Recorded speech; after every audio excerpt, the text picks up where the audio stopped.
रघुवीर समर्थ. शुका सारिखे पूर्ण वैराग्य जाचे, वसिष्ठा परिज्ञान योगेश्वराचे.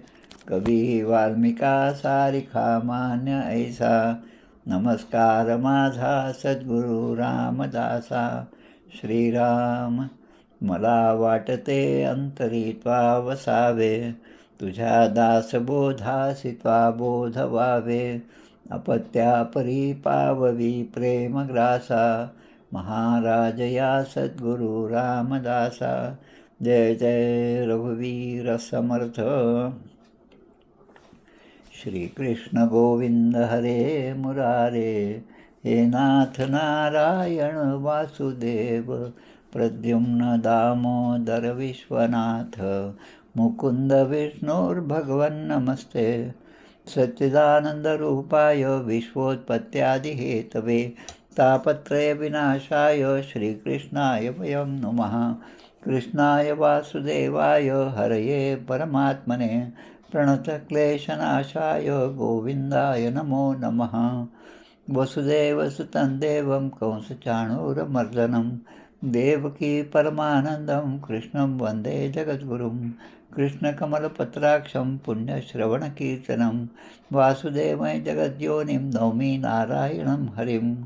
कृष्ण कृष्णेति कृष्णेति यो मां स्मरति नित्यशः, जलं भित्त्वा यथा पद्मम् संसारात् उद्धराम्यहं. कृष्णाय वासुदेवाय देवकीनन्दनाय च, नन्दगोपकुमाराय गोविन्दाय नमो नमः. नमः पङ्कजनाभाय नमः पङ्कजमालिने, नमः पङ्कजनेत्राय नमस्ते पङ्कजाङ्घ्रे. गोपाल कृष्ण भगवान की जय. जय जय रघुवीर समर्थ. श्री भगवान उवाच. ज्ञानं परमगुह्यं मे यद्विज्ञानसमन्वितं, स्वरहस्यं तदङ्गं च गृहाण गदितं मया. यावानहं यथा भावो यद्रूपगुणकर्मकः, तथैव तत्त्वविज्ञानमस्तु ते मदनुग्रहात्. अहमेवासमेवाग्रे नान्यद्यत्सदसत्परं, पश्चादहं यदेतच्च यो वशिष्येत सोऽस्म्यहं. ऋतेऽर्थं यत् प्रतीयेत् न प्रतीयेत् चात्मनि, तद्विद्यादात्मनो मायां यथा भासो यथा तमः. यथा महान्ति भूतानि भूतेषु चावचेष्वनु, प्रविष्टान्यप्रविष्टानि तथा तेषु न तेष्वहम्. एतावदेव जिज्ञास्यं तत्त्वजिज्ञासुनात्मनः, अन्वयव्यतिरेकाभ्यां यत्स्यात् सर्वत्र सर्वदः. एतन्मतं समाधिष्ठ परमेण समाधिना, भवान् कल्पविकल्पेषु न विमुह्यति कदाचित्. गोपाल कृष्ण भगवान की जय. दशमस्कंध उत्तरार्ध. जरासंध युद्ध, द्वारका निर्माण, 50व्याचे केले कथन, भस्म झाला कालयवन, मुचुकुंद कथा 51. बलराम विवाह, द्वारकागमन, रुक्मिणीचे पत्र पावला श्रीकृष्ण, त्याचा अध्याय 52. रुक्मिणी हरण 53. लग्न श्रीकृष्ण रुक्मिणीचे, पराभव शिशुपाल रुक्मीचे, 54व्याचे यांचे केले निरूपण. प्रद्युम्न जन्म, वध शंभराचा, 55वा त्याचा, जांबवती सत्यभामा कृष्ण विवाहाचा, स्यमंतकाचा 56वा. स्यमंतक हरण शतजन्मोद्धार, फिरुनी द्वारकेशी आला अक्रूर, 57व्यात मधुर कथा तयाचे. श्रीकृष्णाच्या अन्य स्त्रिया, 58वा सांगितया, 16 सहस्र 100 जाया, 59व्यात कृष्णाशी. श्रीकृष्ण रुक्मिणी संवाद 60वा. अनिरुद्ध विवाह 61वा. रुक्मिवध पुत्रयोग बरवा श्रीकृष्णाचा निवेदिला. उषा अनिरुद्ध मिलन 62. कृष्ण बाणासुर युद्ध 63. मृगराज कथा 64. 65. बलराम व्रजयात्रा. पौंड्रक काशीराजोद्धार 66. विविधोद्धार 67. बलराम कोप सांब विवाह 68. वर्णिला श्रवणीय. कृष्ण ग्रहचर्या नारद पाही.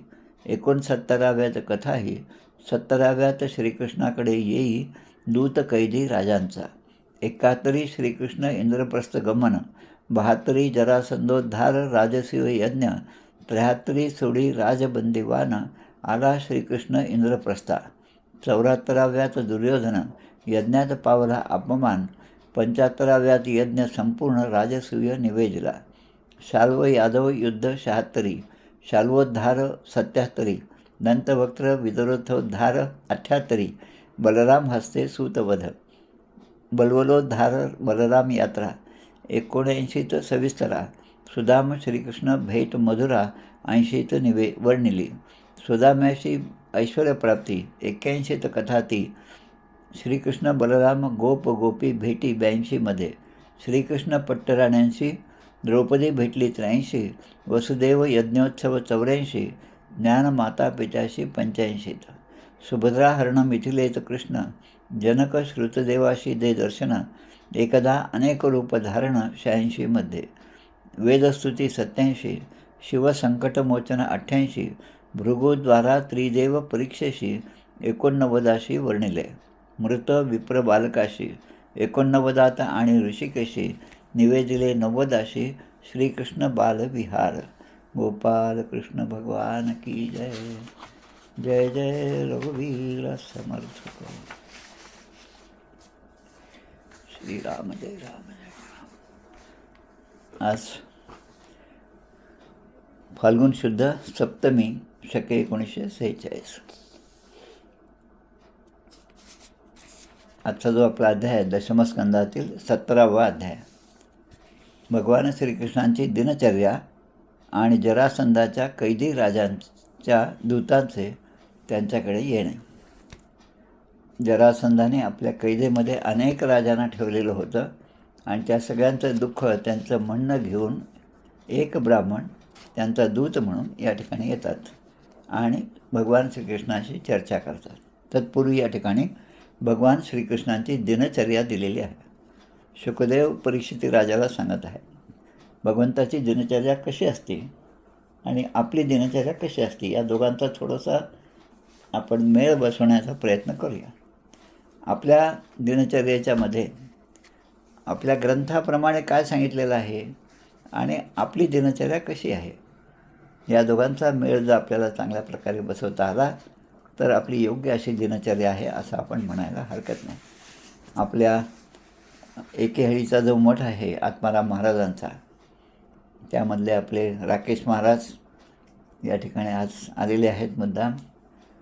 त्यांच्या आत्माराम महाराजांचा जो ग्रंथ आहे सगळ्यात मोठा ग्रंथ, जो समर्थ संप्रदायातला सगळ्यात मोठा ग्रंथ म्हणजे दास विश्रामधाम, आणि त्या मानाने लहान ग्रंथ म्हटला तर त्यांचाच रामदास पंथक्रमसार.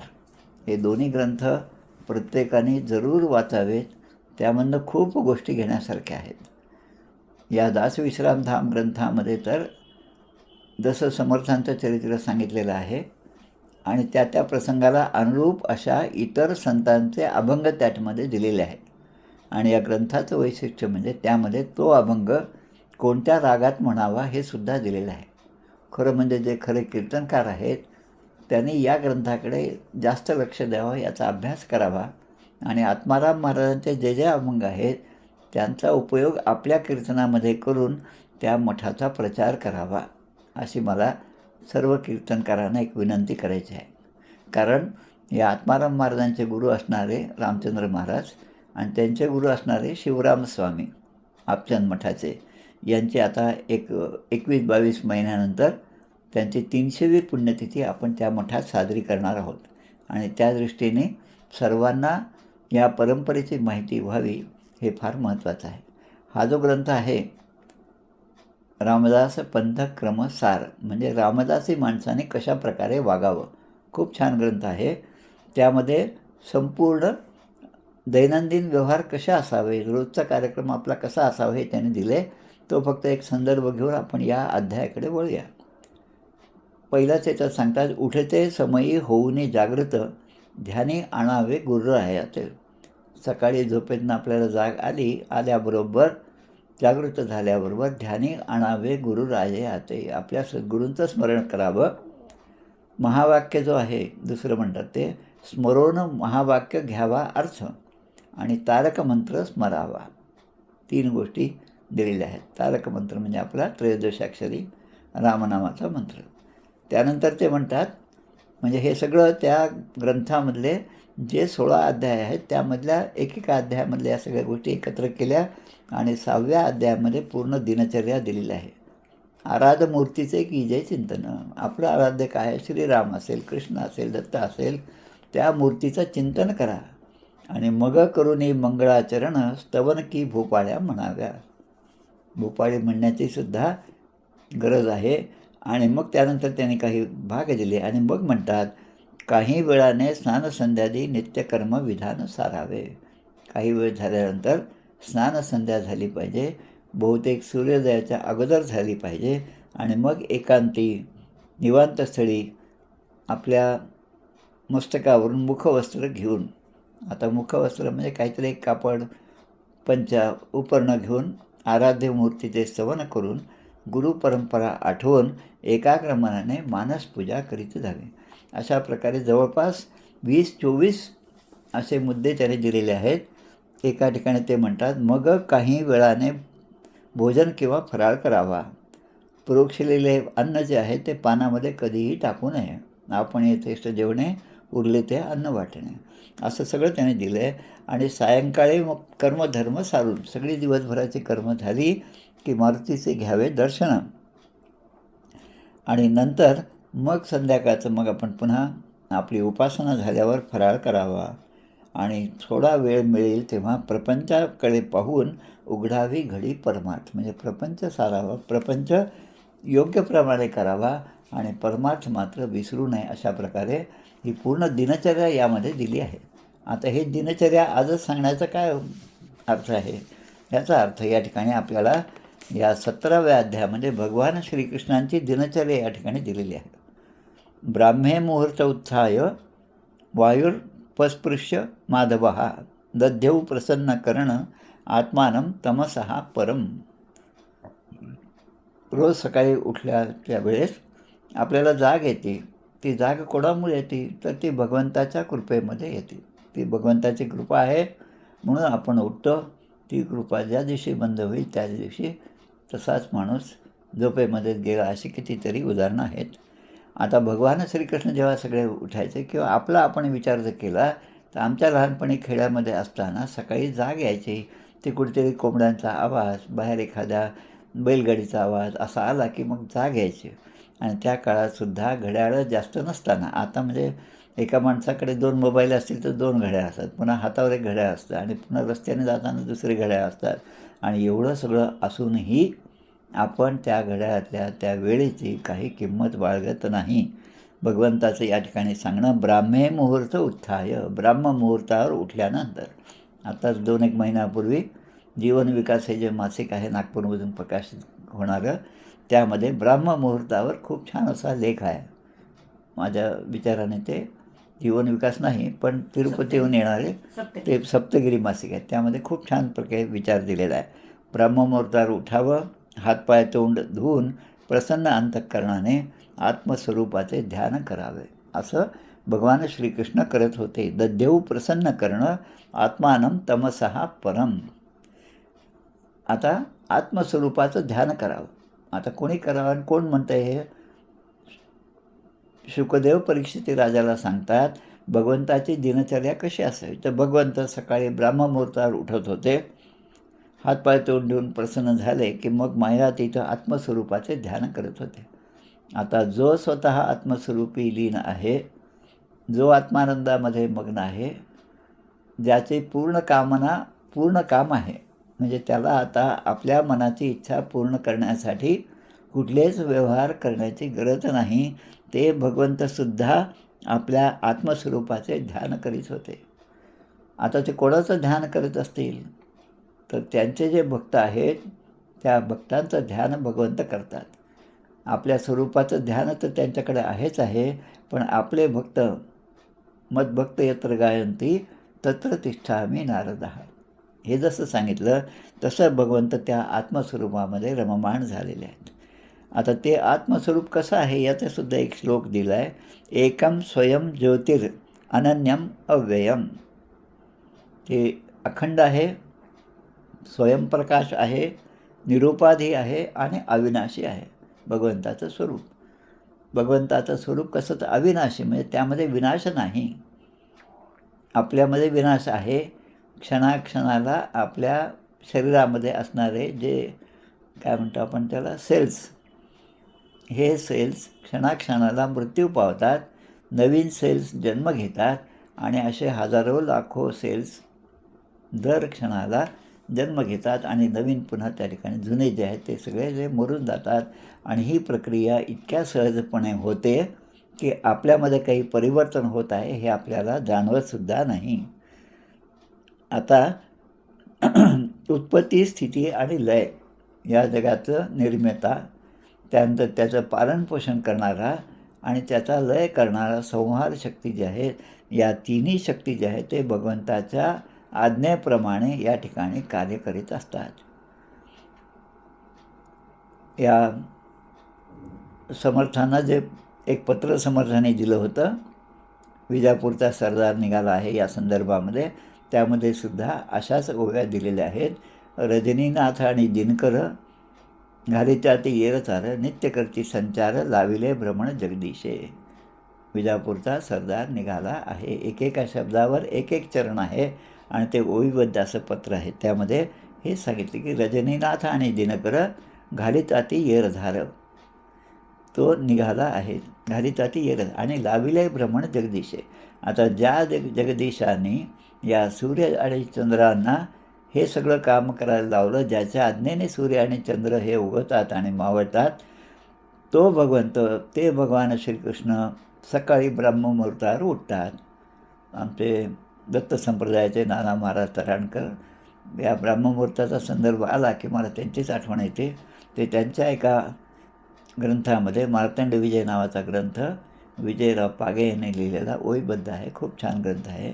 त्यामध्ये नाना महाराज यांनी तो ग्रंथ स्वतः वाचला आणि त्यामध्ये काय दुरुस्ती असेल त्या केल्यात. त्यामुळे तो एक चांगला संदर्भ ग्रंथ म्हणून आपल्याला त्यांचं चरित्र पाहता येईल. त्यामध्ये ते म्हणतात, एके दिवशी सकाळी उठायला मला उशीर झाला. माझे वडील जे आहेत, त्यांचं नाव होतं मार्तंड शंकर तराणेकर, म्हणजे शंकर तराणेकर वडील, हे माझ्याजवळ आले. मी झोपेमध्ये होतो आणि त्याने मला झोपेतनं उठवलं आणि माझी मान पकडून माझं डोकं भिंतीवर आपटलं. हा त्यांचा स्वतःचा अनुभव. कारण आपला मुलगा ब्राह्ममुहूर्तावर उठला नाही. आता आपला मुलगा उठला नाही हे सांगण्यासाठी आधी वडिलांनी उठलं पाहिजे. येथ वडील जे जे करती, तया नामो धर्मो ठेविती, ये रथेची येर अनुष्ठिती, सामान्य सकळ. ज्ञानेश्वरीमधल्या 3ऱ्या अध्यायामध्ये ओवी आहे. अर्थात मुख्य श्लोक जो आहे तो गीतेमधला श्लोक आहे. यद्यद आचरती श्रेष्ठस्तत्तद्देवेतरो जनः, स यत् प्रमाणं कुरुते, लोकस्तदनु वर्तते. त्यामुळे अशा मोठ्या लोकांनी, म्हणजे अधिकारी व्यक्तींनी आपलं वागणूक कसं असावं ते आदर्शच असलं पाहिजे की ज्याचा आदर्श इतरांनी घ्यावा. अशा प्रकारचं या ठिकाणी भगवंताची जी दिनचर्या आहे ती या ठिकाणी समजावून सांगितलेली आहे. आता ही दिनचर्या सांगताना पुढे ते म्हणतात, अथा लुप्तो अंभस्य अमले यथा विधी. आता हे सगळं झालं, सकाळी उठलं झालं, ध्यान झालं, सद्गुरूचं ध्यान झालं, महामंत्रांचा उच्चार पण झाला. आता विधीपूर्वक निर्मळ आणि पवित्र पाण्याने स्नान करावे. आणि हाच दिनक्रम या रामदास पंत क्रमसार या ग्रंथामध्ये आत्माराम महाराजांनी दिलेला आहे. क्रियाकलापम परिधाय वाससी, श्रीमद भागवतामधल्या श्लोकामध्ये लिहिलं आहे. हे सगळं स्नान झालं, पवित्र पाण्याने स्नान झालं, गंगेचे मुनेचे व गोदावरी सरस्वती सगळ्या मंत्रांचे उच्चार झाले. भगवंताने स्वच्छ स्नान केलं आणि स्वच्छ धोतर नेसून उपरणं पांघरून ते नित्य स्नान संध्यादी वंदन करून कर्म करीत होते. स्नान संध्या वंदन, आपण स्नान करतो ती स्नान नसून आंघोळच असते, फक्त अंगच ओलं करणं असतं. पण स्नान करून ते आता संध्यावंदन करतात. त्यानंतर हवन करून मौन धरून गायत्री मंत्राचा जप करत. प्रत्येक शब्द महत्त्वाचे. चकार संध्योपगमादी सत्तम, हुतानलो ब्रह्म जजाप वाग्यता. गायत्री मंत्राचा जप करत असताना कुठल्याही प्रकारचा उच्चार आपल्याकडून होऊ नये याची काळजी साधकाने घेतली पाहिजे. म्हणजे तोंड बंद असताना मनातल्या मनात मंत्राचा उच्चार करणं आणि रोज गायत्री मंत्राचा जप करणं हे सर्वांसाठीच क्रमप्राप्त आहे. जर स्वतः भगवान श्रीकृष्णांच्या दिनचर्येमध्ये ही गोष्ट सांगितली असेल तर मी ते केलंच पाहिजे. हा जो भाग आहे तो आपण अशा ग्रंथातून ग्रहण केला पाहिजे. आणि मग ते म्हणतात, जसं ग्रंथराज दासबोधामध्ये 16व्या दशकामध्ये पहिला समास झाला की पंचमहाभूतांचं त्याने स्तवन केलेलं आहे. पृथ्वी स्तवन आहे, वायुस्तवन आहे, अग्निस्तवन आहे. त्यामध्ये ते म्हणतात, सूर्यस्तवनामध्ये सकळ दोषांचा परिहार करिता सूर्यास नमस्कार, स्फूर्ती वाढे निरंतर सूर्यदर्शन घेता. सकाळी उठल्यानंतर सूर्यदर्शन घेणं हे फार महत्त्वाचं. सकळ दोषांचा परिहार म्हणजे आत्तापर्यंत केलेले आपली पापं जी आहेत ती सगळी धुवून निघतात एका त्या सूर्याचं दर्शन घेतल्यानंतर. आता सूर्याचं दर्शन आपण सर्वांनी घेतलं पाहिजे. आणि एक विशेष लक्षात घ्यावं की आपण ज्या सूर्याचं दर्शन घेतो त्याच सूर्याने आपल्या सगळ्या देवतांचं दर्शन घेतलं होतं पूर्वीच्या काळात. त्याच सूर्याने श्रीकृष्ण पाहिलेला आहे, रांगता श्रीकृष्ण पाहिला. त्याच सूर्याने रामाला पण सुद्धा रांगत्या अवस्थेमध्ये पाहिलं. सगळ्या देवतांना या सूर्याने त्यांचं दर्शन घेतलं आहे, जो सूर्य मला सहजपणे उपलब्ध होतो. फक्त खिडकी उघडून त्याच्याकडे पाहायचं आणि तो मंत्र म्हणायचा, एवढंच फक्त महत्त्वाचं आहे. ते सुद्धा जर आपण करत नसू तर या नरदेहाचे उचित काही करावे आत्महित, यथानुशक्त्या चित्तवित्त सर्वोत्तमी लावावे. मग या ओवीचा काय उपयोग? म्हणून उपस्थाया अर्कम उद्यंतम तर्पयित्वात्मनः कलाः. म्हणून सूर्योदयाच्या वेळी सूर्याचे उपस्थान करीत मंत्र म्हणून आपण आपल्या देवतांना, ऋषींना आणि पितरांना उद्देशून तर्पण केलं पाहिजे. ज्येष्ठ आणि आदरणीय ब्राह्मणांची विधीपूर्वक पूजा भगवंत करत होते, रोज करत होते. आणि त्यांना नवीन नवीन वस्त्र अलंकार देत होते. या ठिकाणी 2 श्लोक दिलेले आहेत.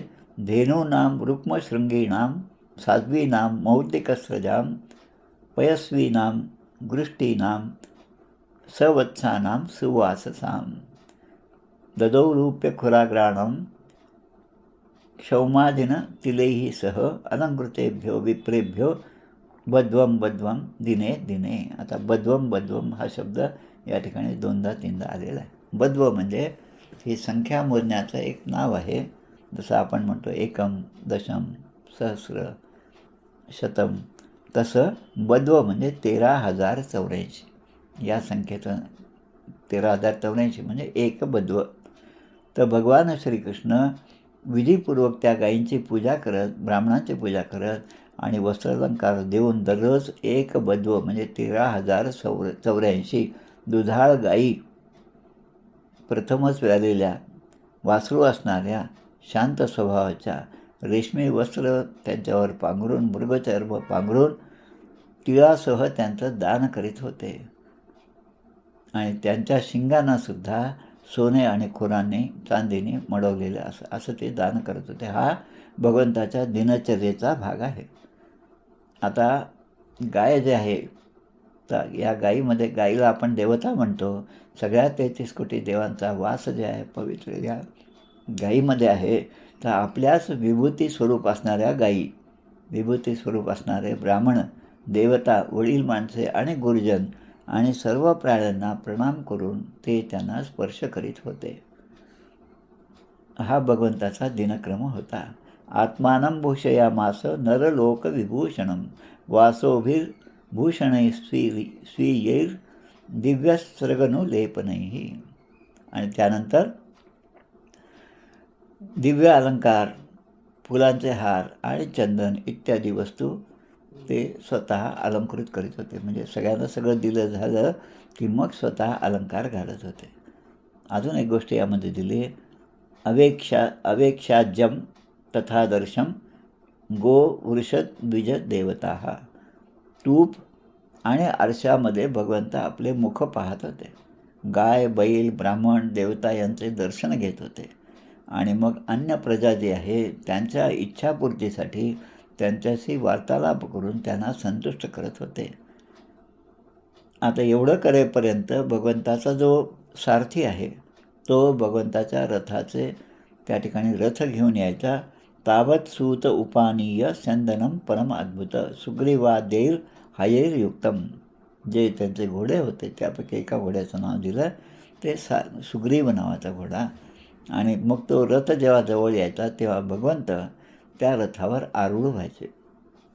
आपल्या मुलांना जेव्हा आपण एखाद्या बागेमध्ये काय म्हणतो आपण त्याला प्राणी संग्रहालयामध्ये घेऊन जातो तेव्हा त्या ठिकाणी हत्ती असतात, उंट असतात, त्यावर मुलांना जेव्हा आपण बसवतो तेव्हा त्याचा माहूत तिथे असणारा जो माणूस आहे तो आपल्याला हात देतो आणि हात देऊन त्यांच्या पाठीवर आपल्याला जसं बसवतो तसं भगवंत या ठिकाणी पुढच्या श्लोकात म्हणतं, गृहीत्वा पाणीना पाणी, हातात हात घेऊन पाणीना पाणी, पाणी म्हणजे हात, गृहीत्वा पाणीना पाणी सारथेच तम आरुहत. सात्यकी आणि उद्धव यांचे हात धरून भगवंत जसा सूर्य उदयाच्या लावर आरूढ होतो तसं त्या रथावर स्वार होत होते. आणि नंतर सुधर्माख्याम सभाम सर्वैर वृष्टिभिः परिवारितः. त्यानंतर भगवंत सुधर्मा नावाच्या आपल्या सभेमध्ये प्रवेश करीत होते. आता ही सुधर्मा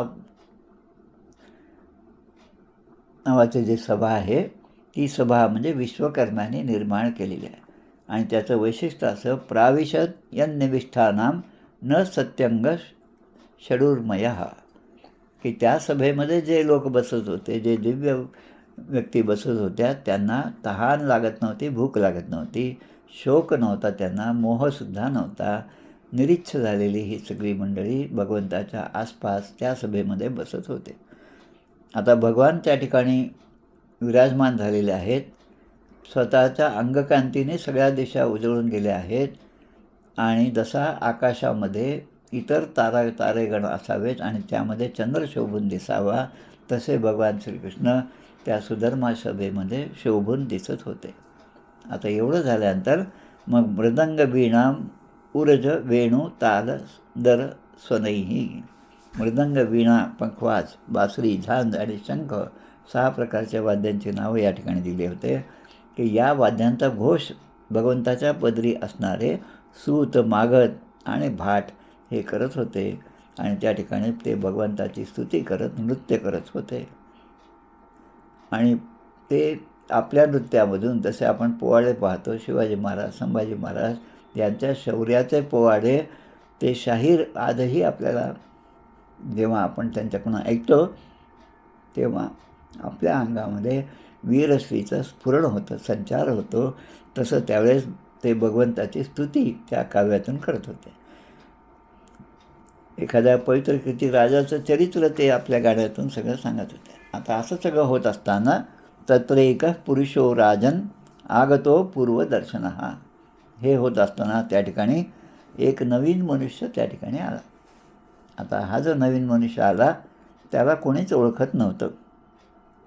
द्वारपालांनी तो आल्याची सूचना भगवंतांना दिली आणि त्याला त्या सुधर्मा सभेमध्ये आणलं. विज्ञापितो भगवते प्रतिहारेही प्रवेशिता. प्रतिहार म्हणजे हाताखाली असणारा जो सहाय्यक आहे, काम करणारी जी मंडळी आहे ते प्रतिहार म्हणतात त्यांना घेऊन ते आतमध्ये आले, त्या नवीन माणसाला घेऊन. स नमस्कृत्य कृष्णाय परेशाय कृतांजली राज्ञाम अवेदयन दुःखम जरासंध निरोधजन. आता त्याने आल्यावर भगवान श्रीकृष्णांना नमस्कार केला, हात जोडून आहे, दोन्ही हात जोडून, परेशाय कृतांजली, कृत अंजली, दोन्ही हात जोडून. आणि आता राजाचं दुःख जे आहे ते त्या ठिकाणी सांगितलं. कोणाचं? जे जरासंधाच्या कैदेमध्ये जे राजे होते त्यांचं दुःख ते या ठिकाणी सांगतात. जरासंधाच्या कैदेमध्ये त्यावेळेस किती राजे होते ते पण सांगितले या ठिकाणी. प्रसह्य रुद्रास तेनास सन्न अयुते द्वे गिरीव्रजे. अयुत म्हणजे 10,000, द्वे म्हणजे 2, म्हणजे 20,000 जरासंधाच्या दिग्विजयाच्या वेळी त्याने शरण जे आले नव्हते त्यांना जरासंधाने बळजबरीने आपल्या कारागृहामध्ये, किल्ल्यामध्ये नेऊन ठेवलं होतं. आता हा दूत या ठिकाणी येऊन सांगत आहे, कृष्ण कृष्णा प्रमेयात्मन प्रपन्न भयभंजन वयम त्वाम शरणम यामो भवभीता पृथक धिया. हे भगवान श्रीकृष्णा, तो आलेला माणूस सांगत आहे आपले स्वरूप कोणालाही न कळणारे आहे. भगवंताचं स्वरूप, भगवंताची माया ही कोणालाही कळत नाही किंवा आपण त्याचा विचारसुद्धा करत नाही. एवढ्या प्रकारे या पृथ्वीवर या सगळ्या चराचर विश्वामध्ये उलाढाली होत असतात की जे फक्त भगवंताला माहीत आहे. आणि म्हणून आपल्यासाठी समर्थ आपल्याला सांगतात, देवाचे इच्छेने वर्तावे, देव करील ते मानावे, मग सहजची स्वभावे कृपाळू देव. देवाची कृपा आपल्यावर व्हायची आहे असं ज्याला वाटतं, त्यांनी आलेला प्रत्येक प्रसंग हा भगवंताचाच प्रसाद माझ्यासाठी पाठवलेला आहे असं म्हणून आलेल्या प्रत्येक प्रसंगाला तोंड द्यावं. त्यामध्ये दुःख, त्यामध्ये आनंद हा भाव नसावा, पण हा भगवंताने दिलेला प्रसाद आहे हा भाव असला तर मग आलेल्या प्रत्येक संकटाला धीराने तोंड देण्याचं धैर्य आपल्यामध्ये येतं. वयम त्वाम शरणम यामो भवभीता पृथक दिया. ते राजे आता सांगतात की आमची भेदबुद्धी नाहीशी झालेली नाही. ते राजे म्हणतात भेदबुद्धी म्हणजे सगळे आपण एकच आहोत हा भाव आमच्यामध्ये अजून निर्माण झाला नाही, आणि त्यामुळे संसाराच्या भयामुळे आम्ही भयभीत झालेलो आहोत. त्या सगळ्या 20,000 राजांचा निरोप घेऊन तो ब्राह्मण त्या ठिकाणी, तो माणूस त्या ठिकाणी आला होता. आता समर्थांचा अजून एक ओवी येते 13व्या दशकामध्ये. सर्व सांडून शोधा मजला, ऐसे देवचे बोलिला, लोकी शब्द अमान्य केला भगवंताचा. मामेकम शरणम व्रज, सर्व धर्मान परित्यज्य मामेकम शरणम व्रज. अर्जुनाला ते सांगितलं की माम एकम, माझ्या एकाला तू शरण ये, सर्व धर्मान परित्यज्य, बाकीच्या सगळ्या गोष्टी ज्या आहेत त्या सगळ्या सोडून दे आणि मलाच फक्त शरण ये असं भगवंत सांगतात. सर्व सांडून शोधा मजला, ऐसे देवची बोलिला, लोकी शब्द अमान्य केला भगवंताचा. आता भगवंताचा हा शब्द, त्यांचे वचन याचा विसर माणसाला झाला आणि म्हणून तो बद्ध अवस्थेमध्ये जन्मालाच आला. म्हणजे जन्मापासूनच बद्ध अवस्था. मग मुमुक्षत्व जे आहे ते कसं प्राप्त होणार? या ठिकाणाहून पुन्हा आपला उद्धार करण्याची तळमळ जीवाला लागली पाहिजे. आता आपले जे बहुतेक लोक जे आहेत त्यांची कशी परिस्थिती आहे ते सांगतात. लोको विकर्म निरतः कुशले प्रमत्तः, कर्मण्ययम त्वदिदिते भवदर्शने स्वे. बहुतेक लोक आपण सगळे निषिद्ध कर्मे करण्यात गुंतलेले असतो. आता निषिद्ध कर्म काय आणि प्राप्त कर्म किंवा धर्माला अनुकूल असं कर्म कोणतं, त्याचा विचार. निषिद्ध म्हणजे जे आपल्या धर्माच्या प्रमाणे आचरण नाही ते सगळं निषिद्ध आहे. जे आपण करायला नको ते करत बसलो आणि म्हणून भगवंताची सेवा करण्यासाठी आपल्यामध्ये वेळ नसतो. प्रपंचाचं गुणगान, प्रपंचाचं माझं माझं, मी आणि माझं, हे जे आहे जे म्हणण्यामध्ये, जे सांगण्यामध्ये, ज्यामध्ये माझं कर्तृत्व सांगण्यामध्ये आपला वेळ जातो ते सगळे निषिद्ध कर्मे आहेत. आणि आपली उपासना रूप ज्यामुळे आपलं कल्याण होणार आहे ते करण्यासाठी माणूस कुठल्याही प्रकारचे कर्म करीत नाही. प्रपंच हा सहजपणे होतो, पण भगवंताचं नाम मात्र निष्ठेने घ्यावं लागतं. ते नाम घेतलं तर जीवनासंबंधीची आशा, अभिलाषा, भ्रम जे आहेत ते आपोआप सुटत जातात. तर बलवान असे आपण कालरूपाने या जीवनाची आशा धुळीला मिळवता. म्हणजे काल जे आहे, संहार जो आहे, त्या रूपाने आपण सगळीकडे वावरता आणि त्याचा धाक सगळ्यांना आहे. म्हणून आम्ही आपल्याला नमस्कार करतो. लोके भवान जगदिनः कलयावतीर्णः, सद्रक्षणाय खलनिग्रहणाय चान्यः. 2 गोष्टी या ठिकाणी दिल्या, सद्रक्षणाय आणि खलनिग्रहणाय.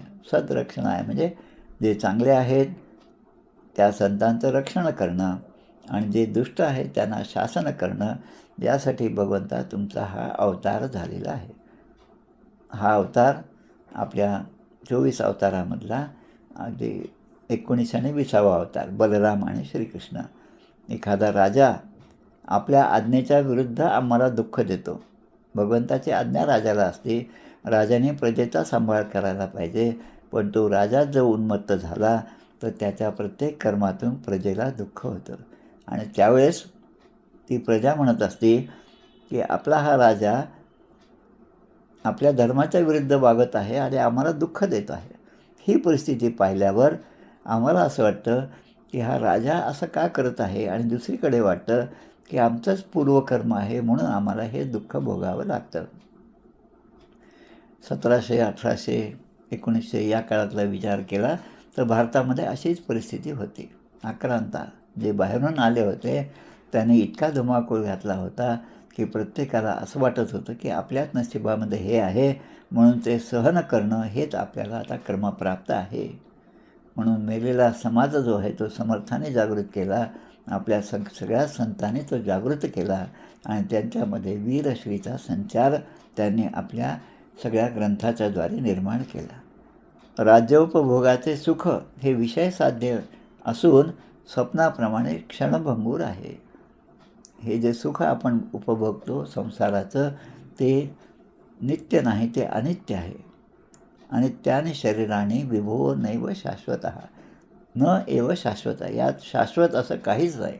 आज तुम्हाला असं वाटतं की आपण सुखात आहोत, पण ते सुख सुख म्हणत आहे दुःख ठाकून आले, भजन सकळ गेले, चित्त दुष्टित झाले. आणि मग काय म्हणतात, भ्रमित मन वळेना, हित ते आकडेना, परम कठीण देही देहबुद्धी गळेना. या नाशिवंत शरीराने हे मी आणि माझे हे ओझेच आपण ओढत आहोत आणि अकारण आपण कष्ट भोगत आहोत. क्लिशामहे अतिकृपणास्तव मायेह, तुझ्या मायेने आम्ही हे अकारण कष्ट भोगत आहोत. भगवंताचं नाम हा भवसागर तरुण जाण्यासाठी एक होडी आहे. त्या होडीत बसून आपण सुखाने पलीकडे जावं, पण हे ज्याला कळत नाही त्याला असं वाटतं की मला पोहता येतं आणि मी माझ्या स्वसामर्थ्यानुसार पलीकडे पोहून जाऊ शकतो असं म्हणून तो त्या अथांग सागरामध्ये जेव्हा उडी मारतो आणि नाकातोंडात पाणी जाऊन हा प्रपंच आता आपल्याला बुडवून टाकतो का काय अशी त्याला भीती वाटायला लागते, तेव्हा त्याला भगवंताचं स्मरण होतं. मग ते वेळी सावरायला अवकाश कैचा असं समर्थ सांगतात आपल्याला. आता तन्नो भवान प्रणत शोक हरान अंग्रियुग्मो, आपले चरण जे आहेत, भगवंतांना म्हणतो तो की आपले चरण जे आहेत ते शरणागतांचे दुःख नाहीसे करणारे आहेत. आणि म्हणून जरासंध हा जो आहे तो आमच्या कर्माच्या बंधनामध्ये आम्ही अडकलेलो आहोत. त्या जरासंधाने आम्हाला आमच्या कर्मामुळे बंधनात अडकवलेलं आहे. त्यातून तुम्ही आम्हाला मुक्त करा. कारण या जरासंधाजवळ एकट्याजवळ 10,000 हत्तींचं बळ आहे. आणि जसा सिंह सगळ्या मेंढ्यांना जरबेत ठेवतो, आपल्या धाकामध्ये ठेवतो, तसं त्याने आम्हाला बंदिस्त करून टाकलेलं आहे. आता पुढच्या श्लोकामध्ये जरासंधाबरोबर भगवंताचं झालेलं युद्ध याचंसुद्धा स्मरण तो आलेला माणूस करून देतो. जरासंधाशी भगवंताचं युद्ध 18 वेळेस झालं आणि प्रत्येक युद्धामध्ये जवळपास 17 वेळेस भगवंताने त्याचा पराभव केला. आणि नुसता पराभव नाही केला, पण त्याला शासन न करता त्याला सोडून दिलं. आता सोडून दिल्यामुळे त्याची नामुष्की झाली, कोणाकडे तोंड दाखवण्यासारखं झालं नाही आणि मग पुन्हा तो भगवंतावर आक्रमण करण्याच्या तयारीत पुन्हा आला. असं 17 वेळेस झालं. आता 18व्या वेळेस भगवंताने आता अशी चाल केली, याला म्हणतो आपण वॉर स्ट्रॅटेजी. जसं आपलं काय म्हणतो त्याला पाकिस्तानकडे झालं ते काहीतरी चांगला शब्द आहे त्याच्यामध्ये, स्ट्राईक. हां तसा हां एअर स्ट्राईक हां तसं 17 वेळा पराभव करून याला आपण सोडलं आणि आता 18व्या वेळेस त्याने आपल्यावर विजय प्राप्त केला. आता भगवंताची लीला होती, 17 वेळेस त्याला जिंकलं पण सोडून दिलं. आता आम्ही तुला काही नाही करत, सोडून दिलं. आता हा काय उद्योग करतो हे पाहायचं. कारण प्रत्येक वेळेस त्याला जेव्हा भगवंत परत पाठवत होते, जिंकून पुन्हा परत पाठवायचे, तेव्हा तो गेल्यावर पुन्हा आपलं सैन्य गोळा करायचं, 10 पटीने सैन्य गोळा करायचं आणि पुन्हा भगवंतावर आक्रमण करत होते. म्हणजे त्याच्या ठिकाणी जो घमेंड, कर्तृत्वपणाचा जो अभिमान होता, अहंकार जो होता, तो हळूहळू वाढीस लागला आणि आपली प्रजा असलेल्या आम्हाला तो त्रास देऊ लागला. म्हणून आता तो आम्हाला त्रास देणार नाही, असं आपण करावं, असं हा दूत येऊन भगवान श्रीकृष्णांना त्या सुधर्मा सभेमध्ये येऊन सांगत आहे. आता दूत जो आहे हे सगळं जे ऐकलं त्यानंतर म्हणतात, इति मागध समृद्धो भवत दर्शन कांक्षिणः. जरासंधाचे बंदी असलेले सगळे राजे हा सगळा निरोप त्या माणसाबरोबर इकडे पाठवला आणि ते सगळे राजे जे आहेत ते आपले दर्शन घेऊ इच्छितात असं तो या ठिकाणी सांगतो. आपण त्या सर्वांचं कल्याण करावं अशी सुद्धा विनंती करतात. आता या ठिकाणी शुकदेव सांगत आहेत की जटा असलेले परमतेजस्वी देवर्षी नारद यांचं आगमन त्या ठिकाणी झालं. तेथे येऊन पतले बिभ्रत पिंग जटाभारम प्रादुरासित यथा रवीही. एखाद्या सूर्याप्रमाणे तेज असलेले जटा धारण केलेले आमचे नारद ऋषी जे आहेत सूर्यदेव व्हावा त्याप्रमाणे तेथे उपस्थित झाले. आणि आता नारद आल्यामुळे भगवंताने ववंद उत्थित शेषणाहा ससभ्य सानुगो मुदा. कारण काय तम दृष्ट्वा भगवान कृष्ण सर्व लोकेश्वरेश्वरा. सर्व लोकांच्या ईश्वरांचेही ईश्वर असणारे भगवान ववंद उत्थित शेषणाहा स्वतःच्या आसनावरून उठले आणि त्यांचं नारदांचं स्वागत केलं. सभा जयित्वा विधिवत कृतासन परिग्रहम. मोठं आसन त्यांना दिलं, त्यांचं स्वागत केलं, विधीपूर्वक त्यांची पूजा केली नारदांची. अपिस विद्यत लोकानां त्रयाणाम अकुतो भयत. म्हणजे सध्या तिन्ही लोकांचे कुशल आहे ना. आता जेव्हा कोणी बाहेरचा माणूस येतो आणि आपल्याला असं माहीत असतं की हा सगळीकडे फिरणारा माणूस आहे, त्याला आपण सहज विचारतो काय तिकडे वाशिमच्या तिकडे पाऊस पडला की नाही, बुलढाण्याला काय परिस्थिती आहे, असं जसं आपण विचारतो तसं भगवंतानी या नारदांना आल्याबरोबर आता ते स्थिर स्थावर झाले, त्यांचं स्वागत केलं. तेव्हा प्रश्न विचारायला सुरुवात केली. सध्या तिन्ही लोक कुशल आहेत ना, स्वर्ग मृत्यू आणि पाताळामध्ये सगळं व्यवस्थित चालू आहे ना.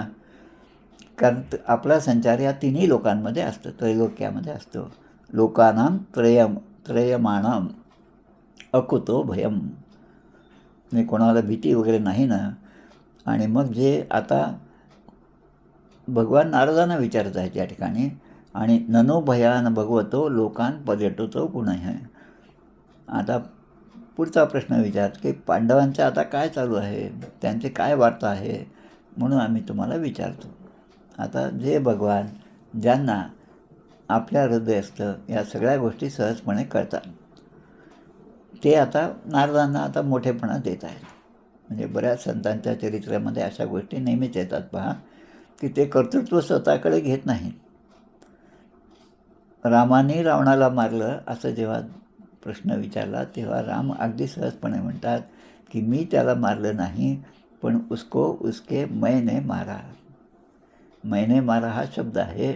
मै म्हणजे त्याचा अहंकार, त्या अहंकारानेच रावणाचा वध झाला असं रामाने स्वतःकडे लीनता घेऊन म्हटलेलं आहे. हे सर्वव्यापी अनंत आपण विश्वाचे निर्माते आहेत. ब्रह्मदेवांनासुद्धा आपली माया कळत नाही.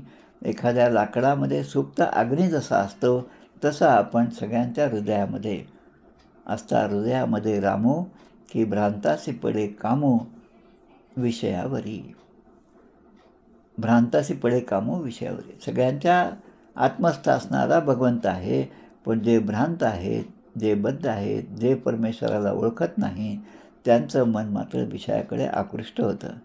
आता नारद या ठिकाणी म्हणतात सगळ्या चराचरामध्ये जर आपलं सगळं सामर्थ्य आहे, पण आपण जे काही मला विचारत आहात वन्नेर इव छन्न रुचो ने मन न मे अद्भुतम. की जसा त्या लाकडामध्ये अग्नी असतो पण तो दिसत नाही, त्याला प्रज्वलित करावं लागतं, तसं तुम्ही जे मला विचारत आहात त्याचं मला काही आश्चर्य वाटत नाही. तवे हितम को अर्हती साधू वेदितुम स्वमायेदम सृजतो नियच्छत. आपल्या मायेमुळे भगवंताची माया कशी असते पहा की ती माया असत्य असूनही सत्य असल्यासारखे वाटते. असत्य असूनही सत्य असल्यासारखे वाटते. आता नुसतं देवतांचाच विचार करा. सूर्य आहे आणि चंद्र आहे. आता सूर्य ही देवता जी पूर्वीपासून आहे, भगवंताच्यापासून आहे. चंद्र ही देवता नंतरची आहे, कारण समुद्र मंथनामध्ये चंद्र प्राप्त झालेला आहे. पण सूर्य ही अगदी पुरातन देव आहे. त्या पुरातन देवाने प्रत्येक गोष्टी पाहिलेली आहे आणि अचिंतनीय असं त्यांचं स्वरूप आहे. म्हणून मी आपल्याला नमस्कार करतो. यद विद्यमानात यत तयाव भासते. जे असत्य आहे ते आपल्याला भासतं आणि आपल्याला भ्रमामध्ये टाकतं. आता काय असं साधं उदाहरण म्हणजे रज्जू सर्प न्याय असे काही 5-6 न्याय आहेत त्याच्यामध्ये. त्यामधला एक सगळ्यात सोपा म्हणजे रज्जू सर्प न्याय. दोरीच पडलेली आहे आणि आता अंधार पडल्यामुळे त्या दोरीच्या ठिकाणी आपल्याला सापाचा भास होतो. म्हणजे सत्य जे आहे ते सत्य लोपलेलं आहे आणि असत्य जे आहे तो साप जो आहे तो आपल्याला भासायला लागतो आणि तो साप आहे असं एकदा आपल्या मनाने घेतलं की मग तो हालत आहे हे सुद्धा आपल्याला दिसतं. म्हणजे विचारानेच या सगळ्या गोष्टी होतात. म्हणून विचारे प्रकृती संहारे दृश्य असताच ओसरे समर्थ आपल्याला सांगतात. त्यामुळे भगवंता तुमचं जे स्वरूप आहे ते अचिंतनीय आहे. आम्हाला त्याच्याबद्दल काहीच समजत नाही म्हणून मी आपल्याला नमस्कार करतो. जीवस्य यः संसरतो विमोक्षणं न जानतो अनर्थ हा शरीरतः अनर्थकारक शरीरामुळे. आता अनर्थकारक शरीर हा शब्द आला या ठिकाणी. आता शरीर अनर्थकारक आहे का अर्थकारक आहे? देह दुर्लभ निरूपण नाम समास. हा देह कसा आहे? तो अनित्य आहे, नित्य राहणार नाही. पण तो देह नसेल तर मला भगवंताची पूजा करता येणार नाही. त्या देहाला हात नसतील तर भगवंताला गंध लावता येणार नाही. ते माझे पाय जर चालू शकत नसतील तर मी भगवंताच्या दर्शनासाठी जाऊ शकत नाही. त्यामुळे त्या देहाचा वापर करून भगवंताने मला जे जे दिलं त्याचा चांगल्या प्रकारे वापर करून मला भगवंताला साध्य करायचं असं ज्याच्या मनामध्ये आहे तो अर्थकारक त्याचं शरीर. पण अनर्थकारक शरीर म्हणजे सगळ्या गोष्टी आपल्याला मिळालेल्या आहेत, प्राप्त झालेल्या आहेत, पण भगवंताच्या प्राप्तीसाठी त्याचा आपण उपयोगच करत नाही. त्यामध्ये म्हणतात कान जे आहे ते सर्पाचं बीळ आहे. सर्पाने बिळामध्ये जावं पुन्हा बाहेर यावं तसं कानामध्ये चांगल्या गोष्टी ग्रहण करतात पण त्या सगळ्या दुसऱ्या कानाने सोडून देतात. तसं न होता त्यावरचं चिंतन साधकाचं झालं पाहिजे. लीलावतारई स्वयश प्रदीपकं प्रज्वालयत्वा तमहं प्रपद्ये. भगवान व्यासांनी ज्यांनी ही सगळी ग्रंथाची रचना केली त्यांच्या नमनाचा जो श्लोक आहे त्यामध्ये म्हणतात नमोस्तुते व्यास विशालबुद्धे फुल्लारविंदा यतपत्रनेत्र येन त्वया भारत तैलपूर्ण प्रज्वालितो ज्ञानमय प्रदीप. अशा महर्षी व्यासांना माझा नमस्कार असो ज्यांनी येन त्वया भारत तैलपूर्ण हा दिवा जो आहे तो कुठपर्यंत जळतो जोपर्यंत त्याच्यामध्ये तेल आहे तोपर्यंत. महाभारतरूपी तेल व्यासाने त्यामध्ये टाकल्यामुळे प्रज्वालितो ज्ञानमय प्रदीप त्याचा प्रकाश हा ज्ञानमय आहे. महाभारत गीता हे सगळे 18 पुराण त्यामधलं हे महापुराण यांचा जेव्हा अभ्यास करतो तेव्हा प्रज्वालितो ज्ञानमय प्रदीप दिवाच्या ठिकाणी खऱ्या ज्ञानाचा उदय होतो. आता कृष्णाची आत्या आणि पांडव यांच्याबद्दलचा या ठिकाणी संदर्भ आला. आपण स्वतः परब्रह्म असूनसुद्धा माणसासारखे आपण लीला करीत सगळीकडे विचरण करीत असता. म्हणून मी आपला आतेभाऊ आणि आपला भक्त असणारा राजा युधिष्ठिर धर्मराज काय करू इच्छितो ते मी आपल्याला सांगतो. नारद सांगतात या ठिकाणी यक्षति माम मखेंद्रेण राजसूयेन पांडव पारमेष्ठ्या कामो नृपतीस तद्भवान अनुमोदता. आपली चांगल्या प्रकारे पूजा करता यावी त्यासाठी मौल्यवान वस्तू आपल्याकडे असाव्यात. पवित्रतेने त्या मी धारण कराव्या किंवा त्याचा संचय मी करावा म्हणून श्रेष्ठ संपत्ती मिळावी या उद्देशाने राजा युधिष्ठिरामांनी यज्ञामध्ये श्रेष्ठ अशा राजसी यज्ञ करण्याचा विचार केलेला आहे. तो त्या राजसी यज्ञाद्वारे जे काही त्यांना प्राप्त होईल त्या सगळ्या साधनसामुग्रीद्वारे आपली आराधना करू इच्छितो आणि आपली संमती जी आहे ती त्यांनी मागितली आहे असं नारद या ठिकाणी येऊन सांगतात. आणि त्या सर्वश्रेष्ठ यज्ञामध्ये आपले दर्शन घेण्यासाठी अनेक देवता राजे त्या ठिकाणी येणार आहेत. ब्रह्मस्वरूप अशा आपले भगवंताच्या लीला ज्या आहेत त्याचं या ठिकाणी श्लोक दिला आहे. श्रवणात कीर्तनात ध्यानात पूयन्ते अन्ते वसायिनः तव ब्रह्ममयस्पे शेष किमुतेक्षाभिमर्शिनः. ब्रह्मस्वरूप असे आपल्या स्वरूपाचं वर्णन जे आहे ते श्रवण करणं, ते कीर्तन आणि ध्यान केल्याने अंत्यजसुद्धा पवित्र होतात. अंत्यजसुद्धा पवित्र होतात. जे हीन जातीचे आहेत असे जे आहेत ते सुद्धा पवित्र होतात. तर मग जे आपले दर्शन घेतात, आपल्याला स्पर्श करतात, सगुणामध्ये आपल्याबरोबर असतात, ते पांडव असतील, ते सगळे कुंती असेल, द्रौपदी असेल, हे जे आहेत आपल्या काळामध्ये त्यावेळेस जे या ठिकाणी देह धरून होते ते पवित्र झाले, याबद्दल काय शंका घ्यावी. आमच्या प्रल्हाद महाराजांचं प्रल्हाद कथामृत नावाचं चरित्र जे आहे ते आत्ताच वाचन झालं परवाच्या माघ अमावस्येच्या निमित्ताने. त्यामध्ये खूप छान असं वाक्य ओव्या दिलेल्या आहेत. ते म्हणतात की जे महाराजांच्या काळामध्ये होते, ज्यांनी महाराजांना प्रत्यक्ष सगुण रूपामध्ये पाहिलेलं आहे, ज्यांच्या घरी महाराज येऊन उतरत होते आणि ज्यांच्या घरी आल्यानंतर महाराज म्हणायचे की आता रात्री बाई, ते कोणालाही ताई बहिणी म्हणत नव्हते, ते कोणालाही बाई म्हणायचे, बाई आता 10 वाजले, रामरायाच्या निद्रेची वेळ झाली, त्यामुळे आता घरातील दिवे बंद करा, रामरायांना आता झोपू द्या. त्या रामाच्या फोटोवर, तसबिरीवर एखादं वस्त्र पांघरायचे आणि आता रामराय झोपले आहेत, त्यामुळे आता कोणीही दिवा लावू नये, कोणीही बोलू नये अशी त्यांची आज्ञा असते. आता अशा गोष्टींचा ज्यांनी अनुभव घेतला आहे त्यांना प्रल्हाद महाराज कोण होते, काय होते, हे सर्व सहजपणे समजलेलं आहे. पत्रधारा दासबोध अभ्यासाचा उपक्रम जेव्हापर्यंत आमच्याकडे होता तोपर्यंत अनेक लोक आमच्याकडे यायचे विदर्भामधले, कारण हे 5 जिल्हे माझ्याकडे होते आणि प्रत्येकजण यायला का महाराजांच्याबद्दलचा अनुभव हा सांगायचा. पण एकाचाही अनुभव दुसऱ्याकडून पुन्हा रिपीट झाला असं कधीच झालं नाही.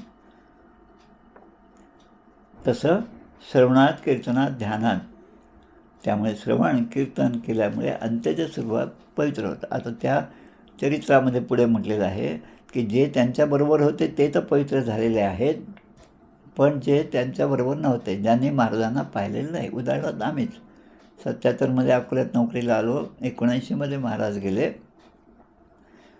महाराजांना मात्र कधीच पाहिलं नाही, पण महाराजांच्या जाण्यानंतर निदान 5-7 वर्ष तरी महाराजांच्या जन्माच्या तिथीला, पुण्यतिथीला, प्रवचनाच्या निमित्ताने महाराजांच्या त्या मंडळामध्ये जाणं झालं आणि त्यानिमित्ताने महाराजांचं चरित्र अनेक वेळा अभ्यास करण्याला मिळालं आणि त्याबद्दल ते चरित्र सांगण्याचं पण भाग्य प्राप्त झालं. तर त्या पोथीमध्ये असं लिहितात की ज्याने महाराजांना पाहिलं नाही ते सुद्धा मननाने, चिंतनाने, श्रवणाने, ध्यानाने आपण महाराजांच्या बरोबरच आहोत असा अनुभव त्यांनासुद्धा प्राप्त होतो. आता ज्याप्रमाणे आता या ठिकाणी सांगितलं, आता यस्यामलं दिवी यशः प्रथितं रसायां भौमोचते भुवनमंगल दिग्वितानां मंदाकिनी दिवी भोगवती तिच्या अथो गंगे तिचेह चरणांबू पुनाती विश्वम. हे त्रिभुवन मंगला भगवान श्रीकृष्ण ज्याप्रमाणे आपली चरणामृतधारा, चरणापासून निघालेली, स्वर्गामध्ये तिचं नाव मंदाकिनी आहे, पाताळामध्ये तिला भोगवती या नाव प्राप्त झालं आणि या मृत्यूलोकामध्ये तिला गंगा हे नाम प्राप्त झालं. आणि ही गंगा, ती भोगवती, ती मंदाकिनी या सगळ्या विश्वाला पावन करणारी आहे. त्यामुळे आपली कीर्ती जी आहे, पवित्र कीर्ती आहे, सर्व दिशांमध्ये पसरलेली आहे. त्यामुळे स्वर्ग, मृत्यू आणि पाताळ या सगळ्यांकडे आपलं जे यश आहे, आपली कीर्ती आहे, आपले पराक्रम, आपली लीला हे सगळ्यांच्या दृष्टीस पडलेली आहे. गंगे तिचे चरणांबू पुनाती विश्वम. पुनाती विश्वम, पुनाती म्हणजे ते पवित्र करतं, सगळ्या विश्वाला पवित्र करतं. शुकदेव हे सांगत आहेत आता जरासंधाला. तेव्हा जरासंधाला जिंकू इच्छिणाऱ्या या जरासंधावर स्वारी करावी आणि त्याला जिंकावं असं ज्या यादवांना वाटत होतं, त्यांना मात्र हे नारदांचं म्हणणं काही पटलं नाही. तेव्हा ते भगवान श्रीकृष्णाकडे पाहू लागले. भगवान श्रीकृष्णाने त्यांचं मत जाणलं आणि गोडवाणीने भगवान उद्धवाला विचारलं. मग असे जे मी म्हटलं, महापुरुष जे आहेत ते आपलं कर्तृत्व न दाखवता त्याला कोणीतरी माध्यमं ठेवतात आणि त्यांच्यामुळे हे झालं हे जगाला सांगू इच्छितात. त्याप्रमाणे भगवंताने उद्धवांना विचारलं. भगवंत उद्धवाला म्हणतात, तू माझा चांगला मित्र आहे, सुहृद आहे, दिव्य नेत्र आहे तुझ्याजवळ, तुला भविष्य भूत हे सगळं जे त्याचं जाण आहे आणि राजनीतीसुद्धा तू चांगल्याप्रमाणे जाणणार आहेस. म्हणून आता या क्षणी त्या राजांचं जे म्हणणं आहे तो माणूस आपल्याकडे घेऊन आला, त्याने सगळं मांडलं. आता मी काय करावं असं तुला वाटतं हे उद्धवा, तू मला सांग. तुझ्या म्हणण्यावर आमची श्रद्धा आहे. आता तू जसे म्हणशील तसं आम्ही करू, आपल्या सल्ल्यानुसार आम्ही वागू, असं भगवंत उद्धवांना म्हणतात. उद्धव त्यांचा सखा आहे. उद्धवाने पाहिले की आपले स्वामी इत्युपामंत्रितो भर्त्रा सर्वज्ञेयापि मुग्धवत निजैशम शिरसाधाय उद्धव प्रत्यभाषत. सर्वज्ञ असूनही भगवंत अजाणता असल्यासारखे, मला काहीच माहीत नाही असं असल्याप्रमाणे आपला सल्ला विचारत आहेत, असं उद्धवाला ते दिसून आलं. भगवंताची ही लीलाच आहे. तेव्हा भगवंताची आज्ञा श्रोधाले मानून आता उद्धव काय बोलतात हे सांगत हा अध्याय जो आहे तो या ठिकाणी पूर्ण होतो. 17वा अध्याय. इति श्रीमद्भागवते महापुराणे पारमहंस्यां संहितायां दशमस्कंदे उत्तरार्धे भगवान ज्ञानविचारे 70तमोऽध्यायः. श्रीकृष्णार्पणमस्तु. आता पुढच्या अध्यायामध्ये उद्धवांचं काय उत्तर आहे आणि श्रीकृष्णाचे इंद्रप्रस्थाला जाणे हे आपण आता पुढच्या शनिवारच्या प्रवचनामध्ये पाहूया. गोपाल कृष्ण भगवान की जय. जय जय रघुवीर समर्थ. खूप छान काका. हो, एक मिनिट. आरती म्हणूया. तुम्ही आलात, छान झालं. जय हो जय श्री भागवता, आरती करी तुझ भगवंता. जय हो जय श्री भागवता, आरती करी तुझ भगवंता. श्री शुकमुनीने परम भक्तीने नाना परीने गायले जा हरिचरिता. आरती करी तुझ भगवंता. वेद तरुचे मधुर फळ, स्वादुरसे जे सोज्वळ. आत्मा राम मुनी अचळ, सेवुनी करीती जन सफळ. महापर्वणी आली अवनी, की अगहरणी भवजलतरणी ती पतिता. आरती करी तुझ भगवंता. येथे व्यासांची वाणी, सार्थक हरिगुण गावोनी. शास्त्र पुराणी मुकुटमणी, परम प्रेमामृत जननी.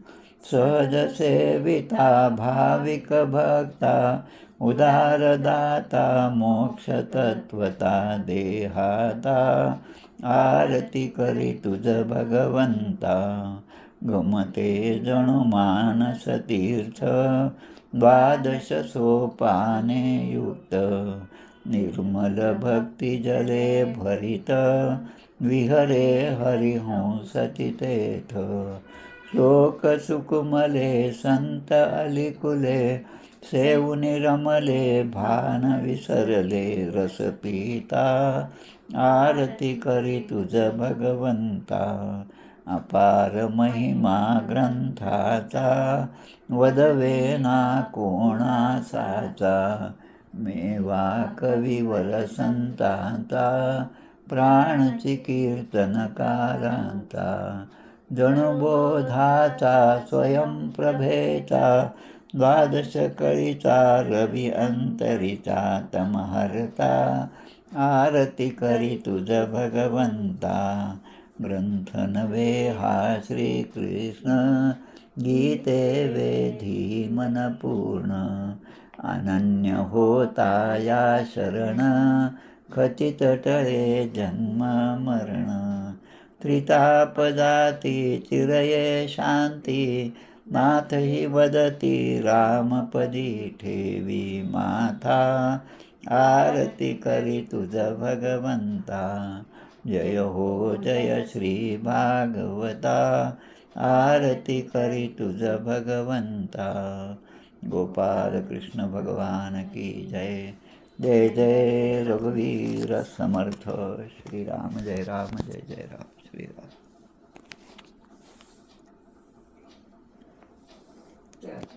श्रीराम जय.